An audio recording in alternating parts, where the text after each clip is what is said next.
Hello and welcome to Midweek Matters. Revelations by Pegasus Project have created a storm across the world. A list of about 50,000 phone numbers from across the globe are accessed by a Paris-based non-profit journalism portal. The list is of potential and intended targets identified by the clients of NSO Group, the Israeli company that sells military-grade spyware Pegasus. NSO says it sells its spyware only to vetted government clients, not to any private parties. A consortium of 16 media organizations from around the world, including The Wire from India, have collaborated on the project. Amnesty International lent them forensic resources to test the mobile phones for verifying penetration by the software. In all, about 150 numbers from over 10 countries were identified so far by the project participants. Nearly 300 telephone numbers from India figure in the list. Today, I want to speak to you about what these revelations about India mean for our democracy, our union government's response to them, and flag the dangers that we possibly are witnessing the process of India inexorably descending into being a surveillance state. Pegasus is no stranger to our shores. It first surfaced in our public discourse towards the end of 2019. Researchers from University of Toronto's Citizen Lab called up some numbers in our country and informed them that their WhatsApp chats were compromised. There were some stirrings, but the controversy soon died out quietly and disappeared from our public discourse. The attention then somehow was predominantly on the issue of how secure WhatsApp was and how weak its claims of end-to-end encryption were. Large-scale migration of users from WhatsApp to other messaging applications, WhatsApp's PR exercise to reassure its customers of its safety and privacy grabbed disproportionate attention.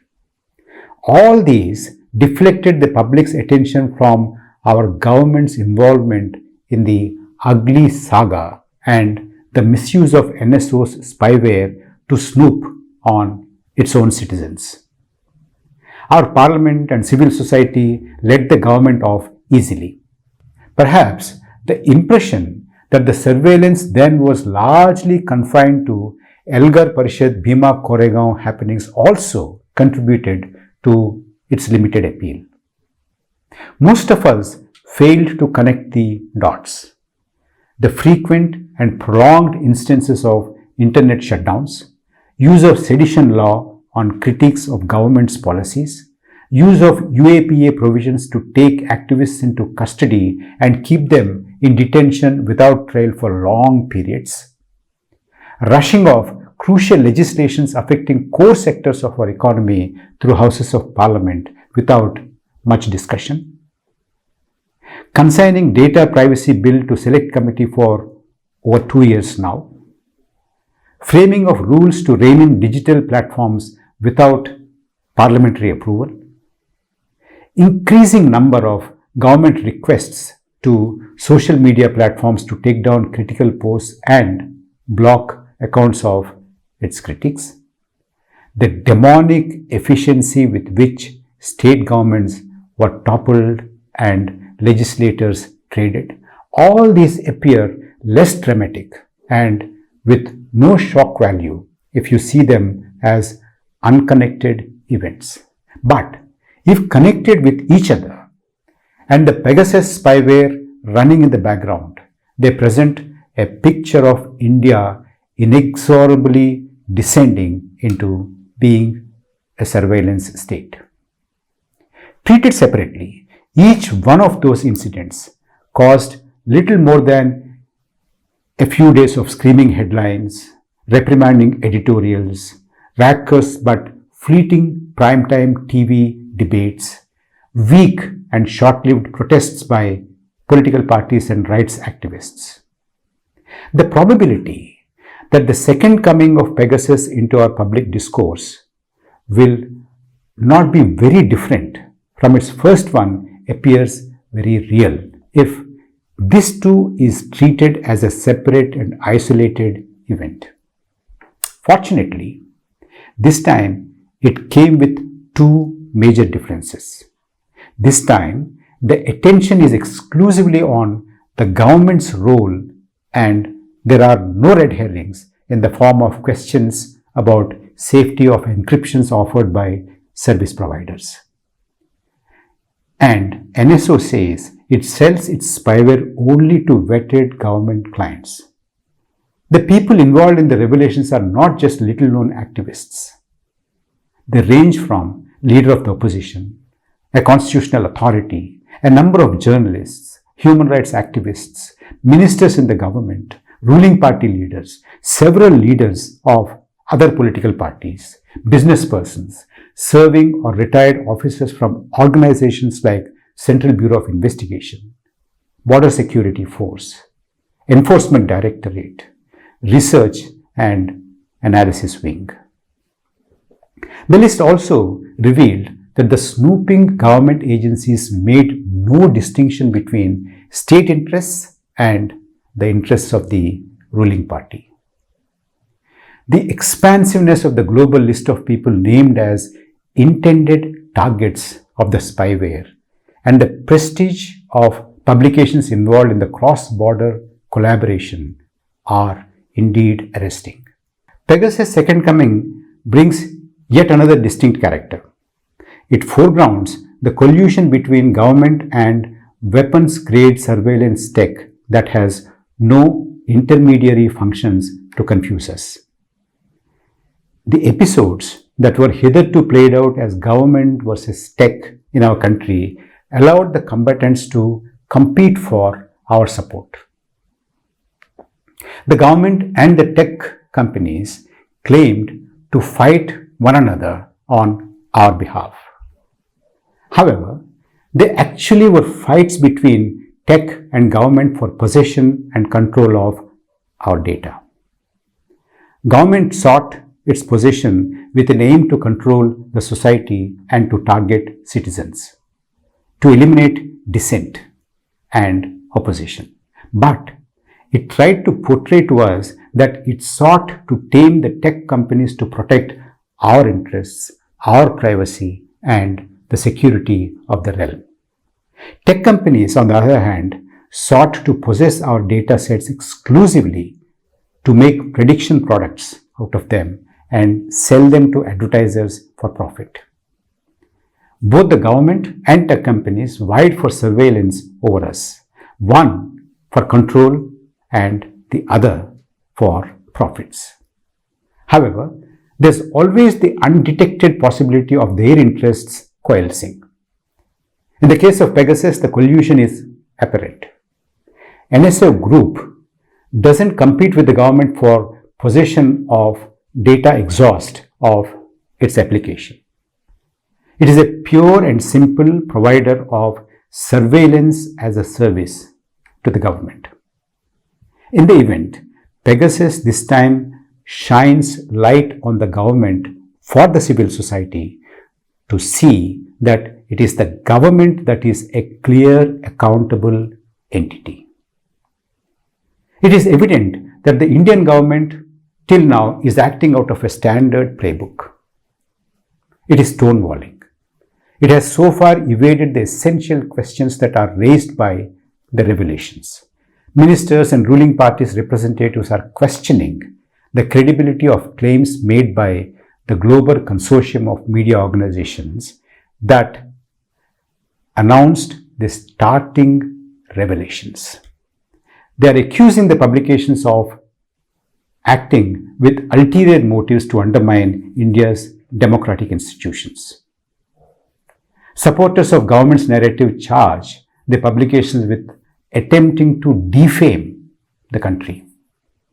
The government's and its supporters' defense so far is essentially semantic quibble and based on raising doubts on the source of the telephone numbers that media consortium says is from a leaked list accessed by the non-profit media portal Forbidden Stories. The Union Home Minister said that Pegasus Project is an attempt to derail India's development trajectory through their conspiracies. The uncommonly cautious wording of the preface to the consortium's admittedly limited claims to the findings is sought to be used to undermine the extraordinarily significant revelations by it. The consortium desisted from making sweeping claims. It said the leaked list of 50,000 numbers are believed to have been selected as those of people of interest by government clients of NSO Group. The consortium also said that the list indicates the potential target who are identified in advance by the NSO's clients for possible surveillance. The list is only an indication of intent, and the appearance of a phone number in it does not reveal whether there was an attempt to infect the phone or whether any attempt succeeded.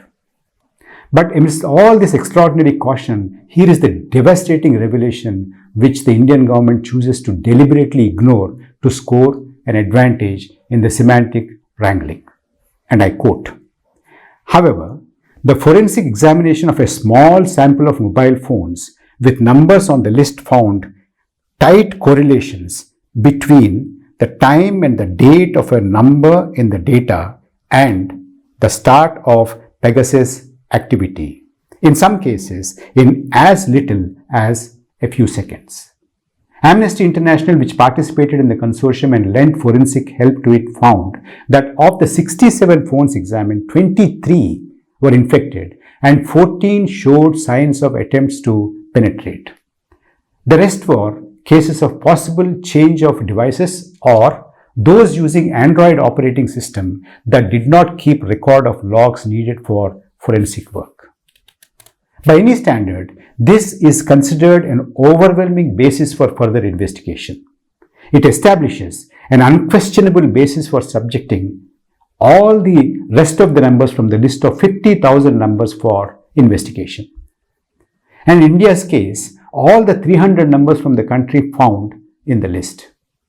Already, over 20 of them were forensically examined and found to be either successfully infected by Pegasus or attempted to be penetrated.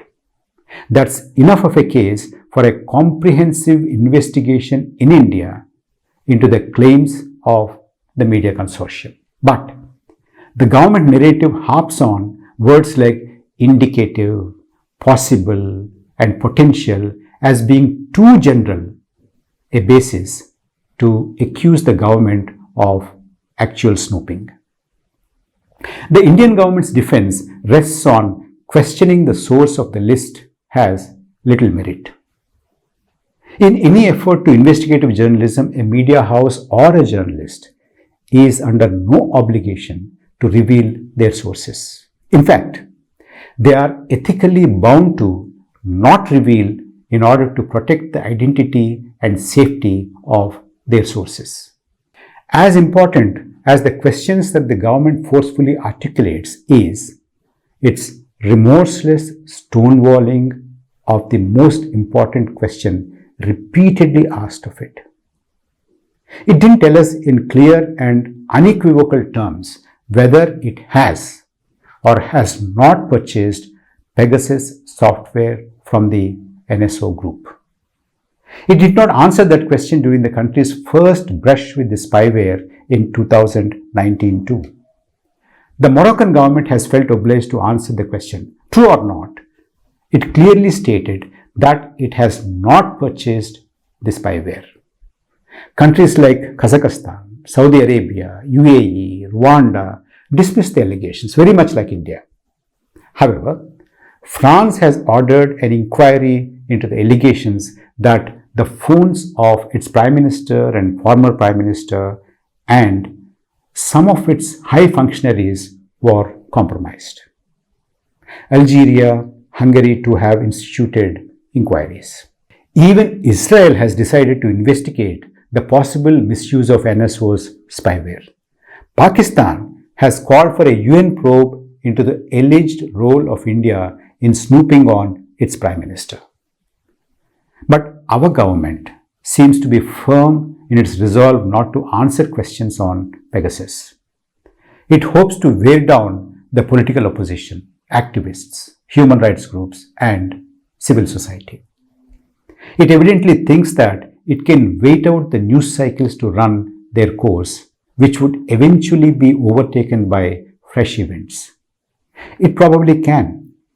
Civil society and the media cannot keep the pressure on beyond a certain point.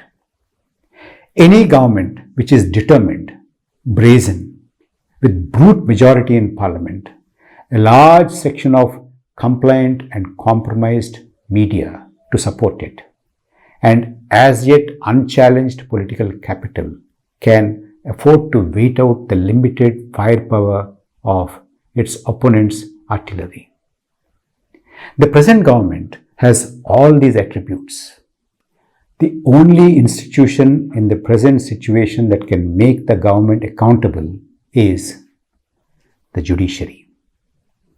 The track record of our apex court on major issues of defining importance to our national life in the recent past, however, is at best mixed. What it chooses to do or not do now can make a difference to India. The options before it are clear as they are stark. To allow the present government a free run in turning India into a surveillance state on the eve of its Amrit Mahotsav is one. The other one is to stop the government in its tracks, restore to its people the gift of a free and liberal state that its freedom fighters dreamed of and the founding fathers of the Republic gave them. The country has very little time. That's all for this week. We'll be back again next week, Wednesday, lunchtime at 1 o'clock. Do stay safe and take good care of yourselves and all your loved ones. Until then, bye.